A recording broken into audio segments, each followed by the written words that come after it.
Bien, vamos entonces a continuar con nuestra clase sobre teología sistemática. Hoy nos asiste la edición número 18 y vamos a estar hablando de un tema muy interesante que muy poco se trata dentro de las congregaciones y rara vez vemos a la gente que habla sobre estos temas, pero que es muy importante dentro de la estructura bíblica, dentro de lo que nosotros vemos es esa forma en cómo la palabra de Dios se va desarrollando a través de alguna serie de elementos que son importantes tener presentes.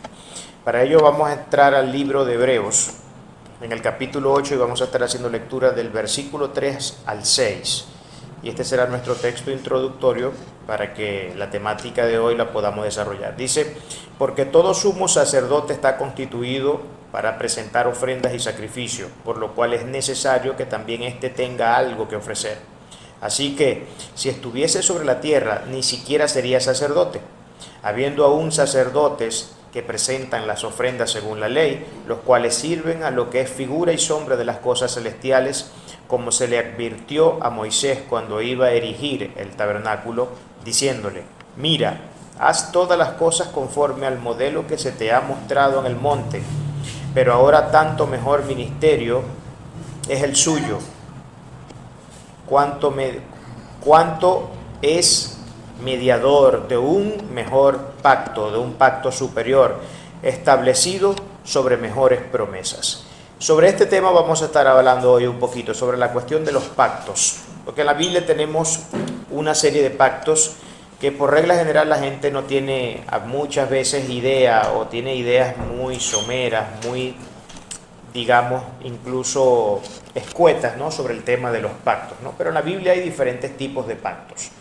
Hay pactos que desde el Antiguo Testamento hasta el Nuevo Testamento, hasta la era cristiana, podemos ver que se van manifestando y que algunos de ellos son de Dios con el hombre y otros no tienen que ver con el hombre, sino que es un pacto entre la Trinidad. Vamos a ver algunas de estas cosas. Por ejemplo, si nosotros quisiéramos hablar de los que son los pactos fundamentales dentro del Antiguo Testamento, tendríamos que hablar primeramente del pacto adámico, es decir, el pacto que Dios hizo con Adán y Eva. Ustedes saben que cuando el Señor crea al hombre en el huerto y los pone en el huerto, el Señor le da una serie de mandamientos, ¿no? Entre esos mandamientos habían prohibiciones y habían, por supuesto, otros mandamientos que tenían que ver con afirmaciones sobre la libertad que ellos podían tener sin que ella de ninguna manera asumiera una posición que tuviera que ver con infringir la ley, con infringir los mandamientos del Señor. Y ustedes recordarán, por ejemplo, que en el Génesis a Adán y Eva se les dice una de las leyes, o más bien uno de los mandamientos que el Señor le da a Adán y Eva en el Antiguo Testamento es que deben multiplicarse y fructificarse. Les dice eso, multiplíquense, fructifíquense y sojuzguen la tierra. Es decir, que ellos tenían la administración de la tierra, tenían para gobernar la tierra. Eso era la autoridad que Dios le había dado a Adán y Eva. Dios había hecho pactos con ellos y les había dicho, si permanecen en mis palabras, si permanecen en mis mandamientos, si hacen lo que yo les pido, entonces serán fructíferos y nunca morirán. Esa era una promesa, porque todo pacto siempre contiene una promesa. Y esa es la que nosotros podemos ver que es el pacto que inicia la historia de la humanidad, lógicamente con los dos primeros seres humanos que existieron en la tierra según los registros bíblicos, y que de ahí en adelante hay una serie de cosas que tenemos que venir aprendiendo, notando y tomando con bastante seriedad, porque hay mucho que ver y mucho que aprender en esto. Luego de ese pacto adámico tenemos un pacto noético, que es el que Dios hace con Noé, que incluso ese pacto quedó marcado con una señal visible, que es el arco iris, que fue, digamos, la señal que Dios le dio a Noé, la garantía que Dios le dio a Noé de que nunca más volvería a destruir la tierra con agua. Acuérdense, para los que yo creo que todos a estas alturas estamos más que familiarizados con la historia del arca de Noé. Noé fue un personaje histórico que tenía una familia a quien Dios se les revela y le dice, voy a acabar con la iniquidad de este mundo, voy a acabar con el pecado porque ha subido a tal hedor a mi trono que ya no puedo seguir soportando a esta raza malvada. Y le dijo que construyera un arca. En esa arca Él había estado predicando por años y años a la gente, diciéndoles, advirtiéndoles sobre el diluvio que vendría sobre la tierra y que la única manera que había de poder sobrevivir a ese diluvio era entrando al arca. A lo que todo el mundo hizo caso omiso y de hecho se burlaban de él y lo creían que era una especie de maniático, una especie de loco o algo por el estilo. Por lo que solamente se salvó él con su familia, sus 3 hijos, con sus 3 esposas, su esposa. Esos fueron todos los que se salvaron. Solamente entraron 8 personas a esa arca. Noé, su esposa, los 3 hijos con sus 3 mujeres. Y luego cae el diluvio. ¿Y qué es lo que pasa? Bueno, se anega la tierra toda con agua y toda la raza humana para aquel entonces muere.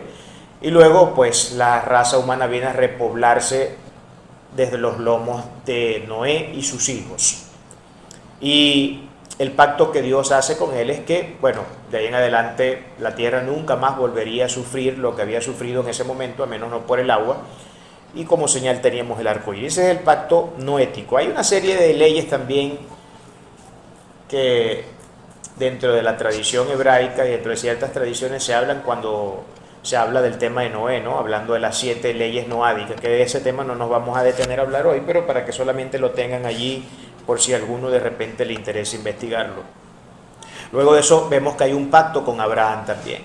El Señor se le aparece a Abraham, el Señor le habla a Abraham. Acuérdense que Abraham era un personaje pagano que pertenecía a Ur de los Caldeos, la antigua Mesopotamia y Babilonia, y era un pueblo que tenía un paganismo y un politeísmo que era bastante marcado, ¿no? Politeísmo, para que me entiendan, es la creencia en muchos dioses, ¿no? Contrario a monoteísmo, que es la creencia en un solo Dios. De ese pueblo, de esa sociedad, Dios llama a Abraham, de una sociedad que era completamente pagana, una sociedad que está entregada a todo tipo de pasiones bajas, entregada a todo tipo de deseos carnales, y Dios llama a Noé y le da una promesa. Noé era un hombre que no había podido tener hijos porque tenía problemas, su esposa Sara, además ya eran avanzados de edad, y Dios le da la promesa a Noé de que tendría un descendiente, el cual sería el motivo de bendición para toda la humanidad. Y ya todos nosotros más o menos conocemos la historia de Abraham, cuando Abraham al fin puede ver con sus ojos a su hijo Isaac, que era el de la promesa, porque ya nosotros podemos recordar que el primero tuvo a Ismael, que fue por un acto de desobediencia, y eso nos ha salido muy caro, le ha salido muy caro a esas naciones. Pero luego él tiene a Isaac, y la promesa que Dios le dio a Abraham es que así como la arena del mar era incontable y la estrella de los cielos eran incontables, así sería su descendencia. Esa fue la promesa, ese fue el pacto que Dios hizo con Abraham, y de ahí que vengamos todos nosotros. Todos los que hemos confesado a Cristo como nuestro Señor y Salvador, pasamos a ser hijos de de Abraham. Pasamos a ser de la descendencia abrámica, porque esto no tiene nada que ver con un tema racial, porque si ustedes recuerdan lo que Cristo dijo en el Nuevo Testamento, Él dijo: yo puedo levantar descendencia de Abraham, hijos de Abraham de estas piedras, dando a entender que no era una cuestión étnica, no era una cuestión racial, no era que yo tuviera que descender consanguíneamente o genéticamente de ese pueblo, de ese grupo étnico, sino que es un tema de pacto, es un tema de estar dentro del grupo de los redimidos, de aquellos que han sido llamados y escogidos por el Todopoderoso.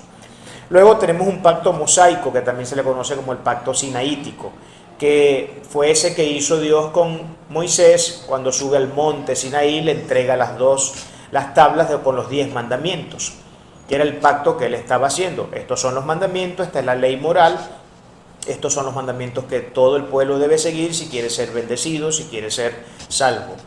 Y ya todos nosotros conocemos bastante bien esa historia. El pacto mosaico fueron entonces esos mandamientos que Dios revela, porque acuérdense que antes de eso no había ley escrita, no había una ley escrita. Eso no quiere decir que no hubiera pecado, no quiere decir que no hubiera ley. La ley existe desde el mismo huerto del Edén, que las podemos ver de forma implícita y cuando leemos entre líneas. Por ejemplo, si ustedes recuerdan, cuando Caín mata a Abel, Dios les recrimina a Caín que haya matado a Abel. Eso quiere decir que ya había una privación que aunque no estaba escrita formalmente, ya existía, y era la de que nosotros no tenemos el derecho de quitarle la vida absolutamente a nadie. Eso es un derecho único y exclusivo del Todopoderoso. Y usted podrá ver cuando lee el Génesis cómo Dios le recrimina a Caín haber matado a Abel. Y por eso tuvo que pagar las consecuencias, porque Dios lo castigó. Dios lo castigó y bueno, ya si ustedes siguen la historia de Caín podrán ver algunos de los desastres que ocurrieron y todos los desastres que hemos podido ver a través de la historia desde ese momento para acá. Entonces ese fue el pacto que Dios hizo con Moisés, que también se conoce como el pacto sinaítico. Ahora, ¿qué es un pacto? Valdría la pena hacernos en este punto, ya que venimos hablando de pacto, ¿qué significa la palabra pacto? La palabra pacto es un concepto muy simple, muy sencillo. Es el acuerdo que se dan entre dos o más partes. Yo me pongo de acuerdo con alguien y en ese acuerdo se estipulan unas promesas de por medio que son una especie de responsabilidades que cada parte debe cumplir para que el pacto pueda mantener vigencia. Por ejemplo, por ponerles un ejemplo de ello, porque todos los pactos tienen promesas. El matrimonio es una institución de pacto. Cuando nosotros nos casamos, nosotros estamos ante el altar de Dios y hacemos una serie de votos. Esos votos son responsabilidades que nosotros estamos declarando delante de nuestra pareja que debemos cumplir, y además lo estamos haciendo ante Dios Todopoderoso. Entonces, esos pactos, o digamos esas estipulaciones, esas cláusulas, digamos esas, no leyes, esas estipulaciones que se consagran dentro del pacto, del sagrado pacto de la institución matrimonial, conlleva una serie de promesas también, ¿no? Entonces, como ven, las partes tienen que comprometerse con responsabilidades. El hombre tiene que cumplir con una serie de responsabilidades, la mujer tiene que cumplir con una serie de responsabilidades, ambos se ponen de acuerdo, en eso se centra el pacto, y además que es un pacto que está formado por 3 personas. Bueno, si somos más exhaustos, más bien deberíamos decir que es un pacto que está formado por 5 personas distintas, porque es un pacto que hacemos con Dios, pero acuérdense que Dios es triuno. Dios es Padre, Hijo y Espíritu Santo. Son 3 personas, 3 más los 2 que se están casando, serían 5 personas que están entrando en pacto cuando estamos firmando el acta de matrimonio. Entonces ahí tenemos un caso de un pacto, ¿no? Y hay todo tipo de pactos, por ejemplo, las naciones, los gobiernos, los políticos también pactan con el pueblo, hacer una serie de cuestiones, cumplir con una serie de situaciones, de requerimientos, hay leyes que el pueblo tiene que cumplir, hay todo tipo de instituciones, hay todo tipo de legislaciones dentro de lo que es la orientación política, dentro de lo que es el desarrollo político en un pueblo. Y todas estas cosas también tienen que, lógicamente, que ver con pacto, ¿no? Todo esto tiene que ver con el tema del pacto. Entonces el pacto, a resumidas cuentas, no es más que simplemente el acuerdo que se da entre 2 o más partes, y siempre en esos pactos hay cláusulas que se deben cumplir, y el cumplimiento de esas cláusulas, por supuesto, lleva a que el pacto se produzca y a que el pacto se desarrolle de una manera eficiente y que las cosas se den en los términos que deben darse, y eso siempre trae bendición. Por ejemplo, en el caso de nosotros, que Dios pactó con nosotros, en el caso de los pactos que Dios hizo acá con Noé, el que hizo con Abraham, el que hizo con Moisés, el que hizo con Adán, todos esos pactos estaban llenos de promesas, de condicionantes. Si cumples con estas condiciones, entonces serás bendecido. Si no cumples con estas bendiciones, entonces serás objeto de mi ira. Porque así de sencillo es Dios, porque Dios, al ser un ser justo, al ser un ser santo, puro, recto, Él exige ética, exige moral. Una moral no cualquiera, una ética no cualquiera, sino una moral y una ética que bien está descrita dentro del Sagrado Texto, a la que tenemos que obedecer. Bien hacemos todos nosotros en obedecer el pacto en el que hemos entrado con Dios, porque es a través de la obediencia a estos mandamientos. En el caso de nosotros tenemos mandamientos, tenemos un pacto, pues tenemos mandamientos que cumplir, los que Cristo resume de una manera muy sucinta, muy escueta en el Nuevo Testamento, cuando dice que los 2 mandamientos más importantes son amar a Dios por sobre todas las cosas. Ese era el primer gran mandamiento, y el segundo mandamiento era amar al prójimo como a nosotros mismos. Eso es un acuerdo en el que nosotros entramos con el Señor cuando decidimos ser cristianos, cuando decidimos ser creyentes. Bueno, pues eso no es una decisión que tomamos nosotros, es una decisión que toma Dios, pero bueno, uno, por decirlo de alguna forma, Y tenemos entonces la responsabilidad de cumplir esos mandamientos. Los cumplimos, somos bendecidos. No los cumplimos, entonces tenemos que atenernos a las consecuencias. Y si es que es cierto que estamos bajo la gracia de Dios, sí que es cierto que tenemos la misericordia de Dios sobre nuestros lomos, pero eso no nos hace exentos a que cuando cometemos errores y no cumplimos con los mandamientos debidamente, no tengamos que pagarlo de alguna manera, porque Dios perdona, es cierto, Dios es grande en misericordia, grande en gracia, Él es perdonador. Sin embargo, cuando nosotros quebrantamos las leyes, siempre tenemos que pagar consecuencias, aunque a veces sean consecuencias de repente reducidas a una mínima expresión de dolor, porque la misericordia de Dios siempre está obrando en nosotros, pero siempre tenemos que pagar consecuencias por nuestra desobediencia. La desobediencia siempre trae consecuencias, y eso lo podemos ver incluso en la vida misma, en la sociedad, en la manera en cómo la sociedad funciona. Si usted es una persona que va por la calle comiéndose todas las luces rojas, las flechas y todas estas cosas, y no está respetando las leyes de tránsito, ya sabrá que solamente es cuestión de tiempo que lo cache un policía, lo capte infraganti en el acto y entonces tenga que usted pagar las consecuencias de eso. De la misma manera funciona la sociedad. Somos hijos, tenemos padres, si no obedecemos a nuestros padres también tendremos que ser castigados por ello. Entonces, de la misma manera, y todo esto funciona así porque así funcionan las cosas con el Señor, porque acuérdense que todo este mundo terrenal, el mundo físico que nosotros vemos, es simplemente la manifestación de un mundo que es mucho más real, profundo y contundente, que es el mundo espiritual. Los teólogos hablan básicamente de tres tipos de pactos cuando quieren resumir en esencia todo lo que son los pactos que encontramos dentro del Sagrado Texto. Hablan en primera instancia de un pacto de obras, lo segundo que ellos mencionan es un pacto de gracia y un pacto de redención. Hablemos un poquito sobre el primer pacto, el pacto de obras. ¿Cuál es este pacto de obras? El pacto de obras es el que Dios estipula y establece con Adán y Eva antes de la caída.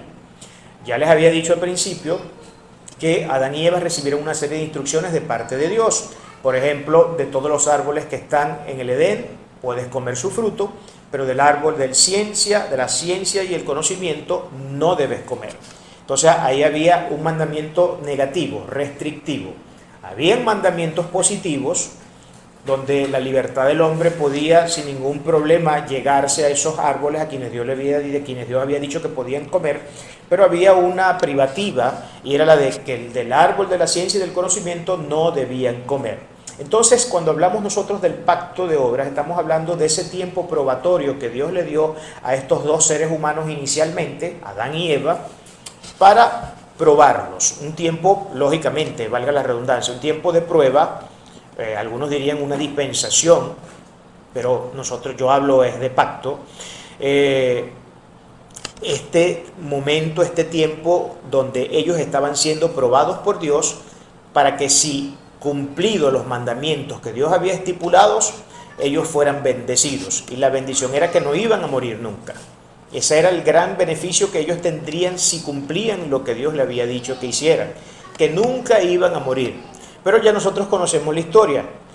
Adán y Eva terminaron cayendo en pecado, comieron del árbol que no debían haber comido y Dios los tuvo que expulsar del Edén y además de eso tuvieron que pagar una serie de consecuencias. Por recordar, por ejemplo, alguna de ellas, el hombre ahora tendría que con mucho sudor trabajar la tierra y la tierra se le resistiría.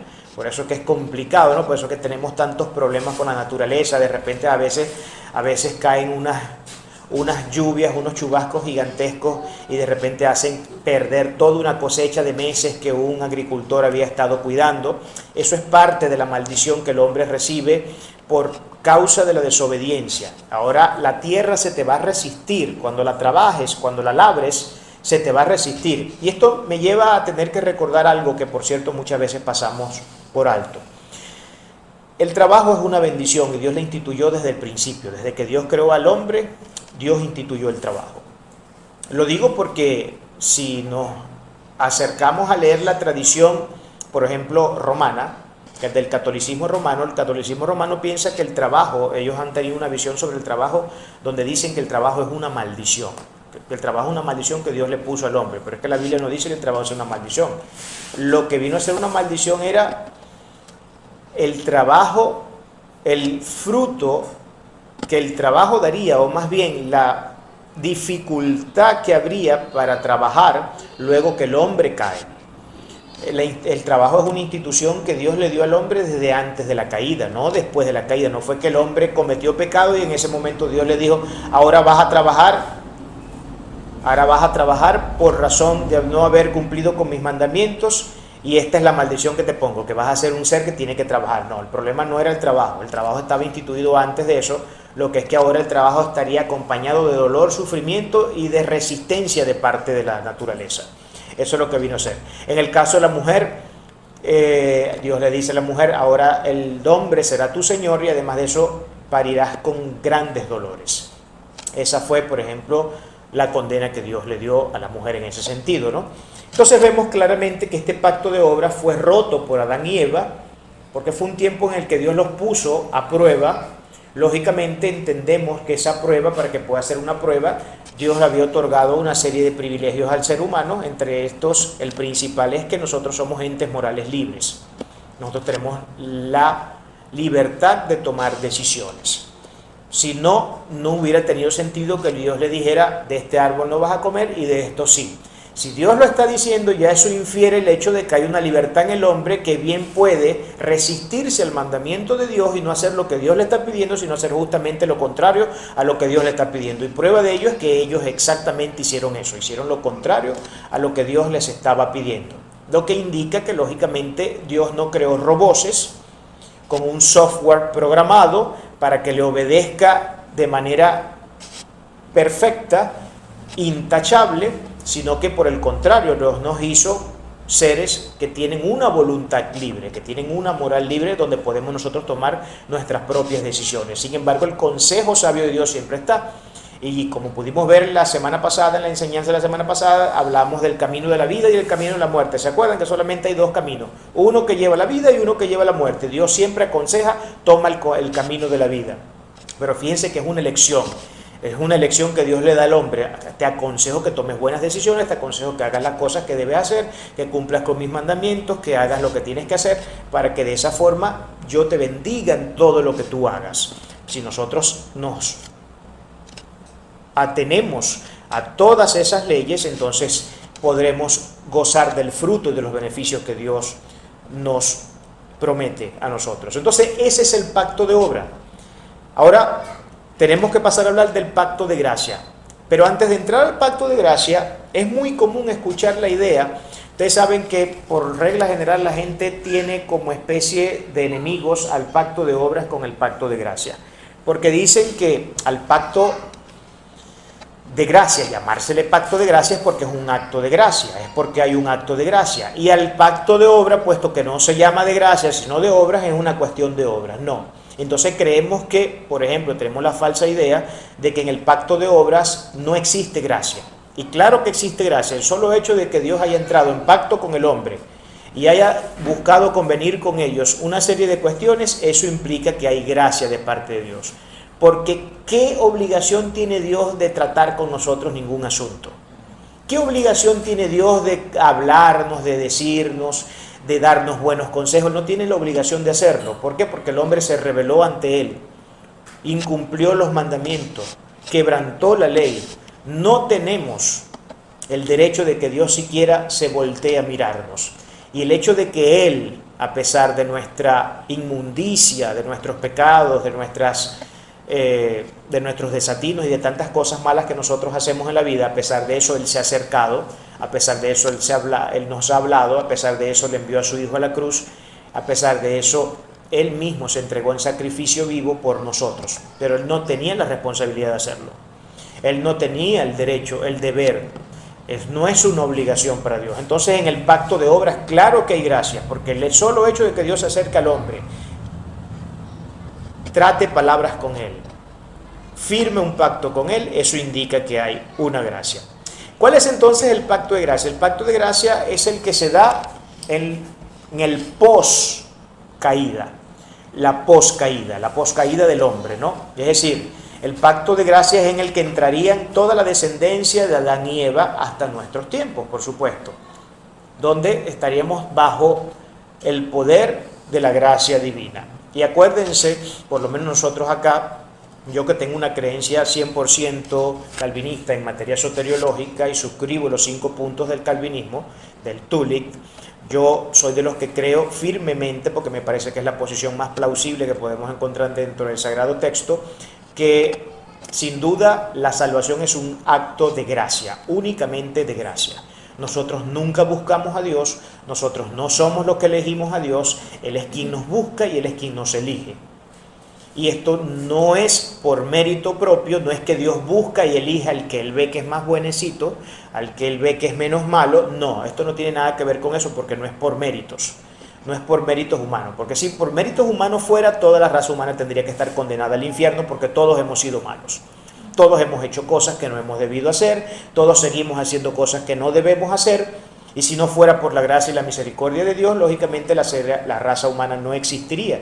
No pudiéramos estarla contando ahorita. Esto definitivamente no estuviera pasando.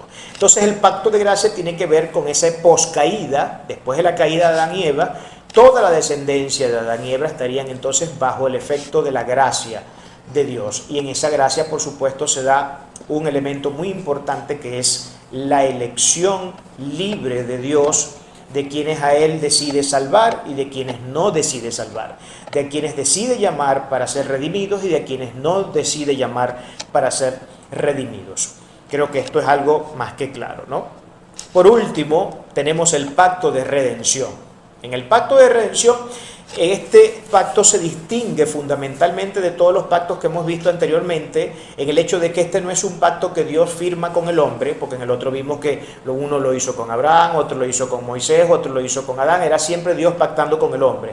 Pero ahora, cuando estamos en el pacto de redención, es un pacto donde el hombre no tiene ningún tipo de inherencia.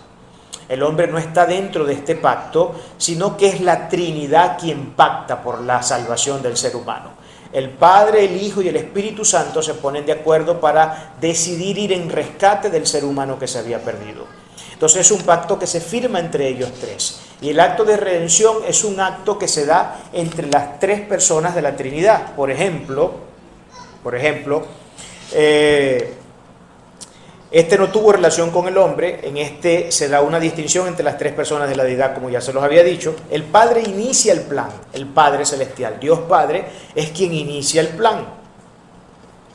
Él es quien decreta la redención y quien envía a su Hijo para que nos redimiera.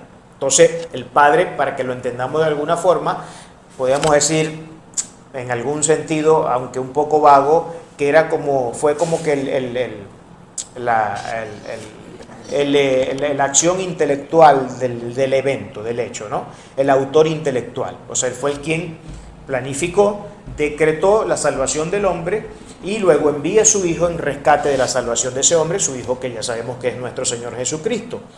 Él es nuestro Hijo, Él es nuestro Señor, el Señor Jesucristo, quien es Dios también, por supuesto, porque ya sabemos que la Trinidad es un concepto que habla de un Dios que es trino, que es tridios, pero es un solo y un mismo Dios, porque es la misma esencia entre las tres personas. Aunque son tres personas distintas, comparten la misma esencia, tienen todos los mismos atributos, las mismas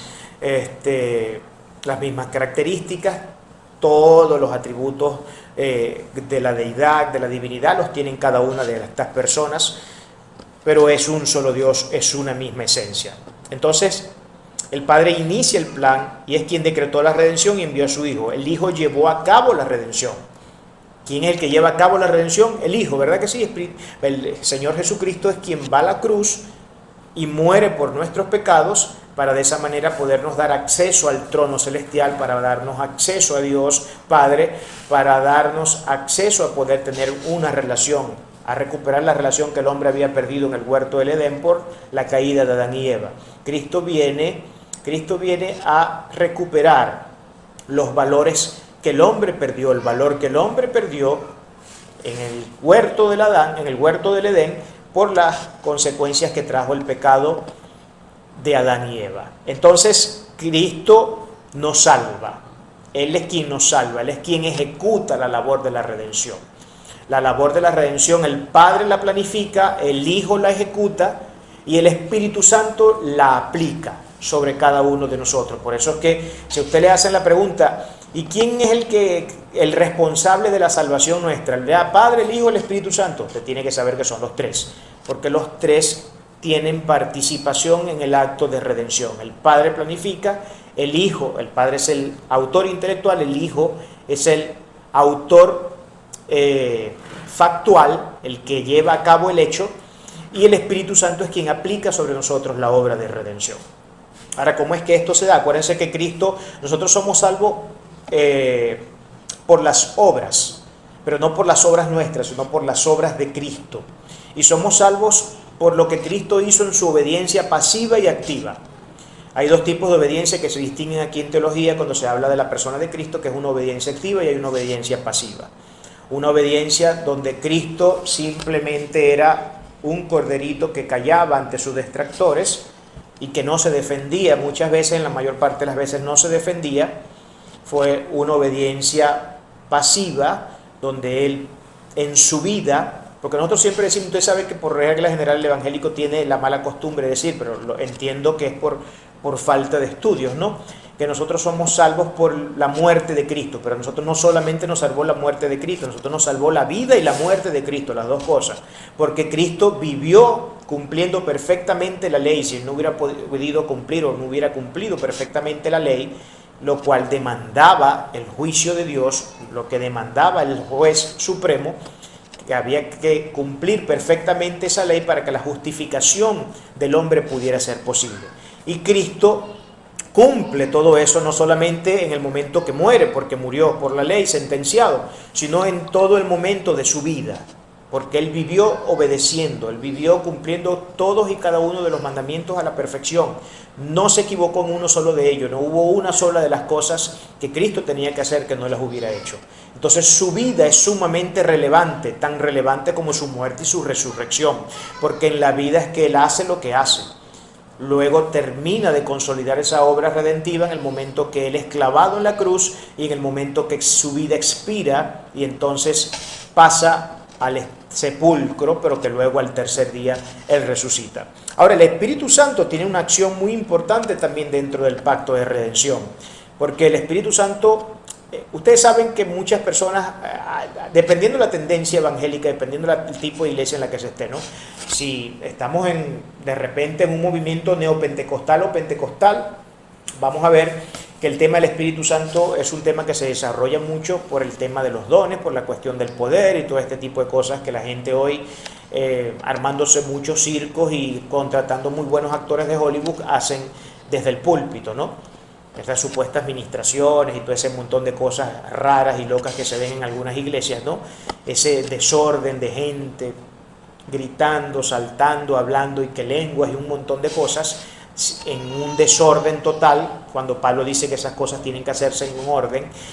Esas tendencias, por ejemplo, que son del evangelio neopentecostal, tienden mucho, valga la redundancia, a hablar bastante del Espíritu Santo, puesto que entienden que él es el autor del poder, quien hace la obra en nosotros de la santificación y quien estimula la fe en cada uno de nosotros. Entonces, esa es la participación que el Espíritu Santo tiene en el pacto de redención, que él es quien aplica la redención a nuestras vidas, él es quien los regenera. Regenerar nuestro espíritu significa vivificar nuestro espíritu y mudarnos de naturaleza para que entonces pueda ser posible en nuestro ser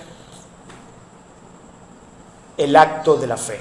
Es imposible que la fe se dé si no es en el contexto de un espíritu que ha sido renovado y que ha sido mudado de naturaleza. Por eso que es un error decir que en materia del ordo salutis, que es el orden de la salvación, es un error decir que la fe precede a la regeneración, porque para que podamos tener fe necesitamos ser primeramente regenerados en nuestro espíritu, y eso es una obra que hace única y exclusivamente el Espíritu Santo de Dios.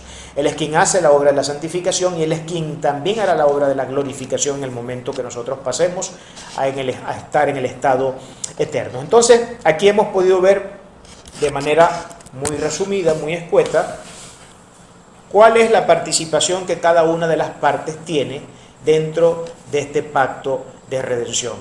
Para remembrar rápidamente, recordamos, el Padre es el autor intelectual, por ponerlo de alguna forma, el Hijo es el ejecutor de esa obra o de ese plan que se había llevado a cabo y que que habían acordado las tres personas de la Trinidad en el cielo, y el Espíritu Santo es quien aplica esa obra sobre nosotros. Sin la presencia de la Trinidad, como podrán ver, entendiendo el rol que cada una de las partes y que cada una de las personas de la deidad cumplen dentro del pacto de redención, sería imposible la redención. Sería completamente imposible. Como ve, por eso es que este es un pacto, es el único pacto donde vemos que Dios no pacta con el hombre. Dios no pacta con el hombre, sino que pactan entre ellos mismos, la Trinidad. ¿Por qué no pacta con el hombre? Sería una pregunta interesante hacerse, ¿no? Porque todos los pactos que Dios hizo con el hombre siempre eran quebrantados por el hombre. El hombre siempre rompía los pactos, siempre los rompió. Todo el tiempo lo estamos rompiendo. De hecho, cada vez que usted y que yo nos resistimos a cumplir los mandamientos de Dios, estamos haciendo caso omiso a ese pacto. No estamos queriendo cumplir con la responsabilidad que nos compete como parte que somos de ese pacto. Como parte beneficiaria, pero no como parte en el sentido de que nosotros hayamos tenido algún tipo de inherencia en el asunto del pacto, porque nuevamente tengo que repetir, este pacto se dio entre las tres personas de la Trinidad. El hombre no tiene participación allí, porque si el hombre hubiera tenido participación, también se hubiera ido al despeñadero esta cuestión. El sabio y todopoderoso Dios al quien le servimos entendía perfectamente eso, y por eso pactaron entre ellos, y por eso la salvación no es un hecho que nosotros, no es ni un hecho que nos ganamos porque somos buenos, tampoco es algo que nosotros buscamos, porque el hombre en su naturaleza pecaminosa no tiene la capacidad de buscar a Dios. Si usted cree que usted está sentado hoy acá porque está buscando usted de manera voluntaria a Dios, déjeme decirle que está equivocado. Usted está aquí porque el Espíritu Santo es quien lo mueve a venir a este lugar. Y cada vez que usted hace una obra de bondad, tampoco se le atribuye a sus méritos. Es el Espíritu Santo, como vimos acá, que es quien aplica la obra de redención, el que pone en nosotros el querer como el hacer de su buena voluntad para que nosotros hagamos obras de bondad. Por eso que el hombre no tiene méritos en ningún sentido. No tiene sentido la jactancia, la arrogancia, no tiene sentido, porque todo esto es cuestión de Dios. Todo esto es cuestión del Señor. Yo no estaría predicando acá, yo estoy predicando aquí no porque yo quiero, el Señor fue el que me llamó a hacer esto. Yo me resistí por muchos años a la predicación. Yo decía, recuerdo en mis inicios, yo decía, yo ser pastor, yo predicar la palabra, parar, el solo hecho de pensar que tenía que pararme enfrente a un grupo de personas ya me temblaban hasta los pelos. Me temblaba todo el cuerpo. Y fíjense dónde estoy hoy. No fue por mi voluntad, no fue algo que yo decidí, fue algo que decidió Él en su eterna voluntad. No lo decidí yo. Si por mí hubiera sido, yo creo que yo tuviera ya hace muchos años varios metros bajo tierra. No estaría vivo. Porque no depende de nosotros, depende de la gloriosa misericordia, depende de la gloriosa gracia de nuestro Señor, que se ha manifestado de una forma mucho más exacerbada en este gran y glorioso pacto de redención. Damos gloria a nuestro Señor.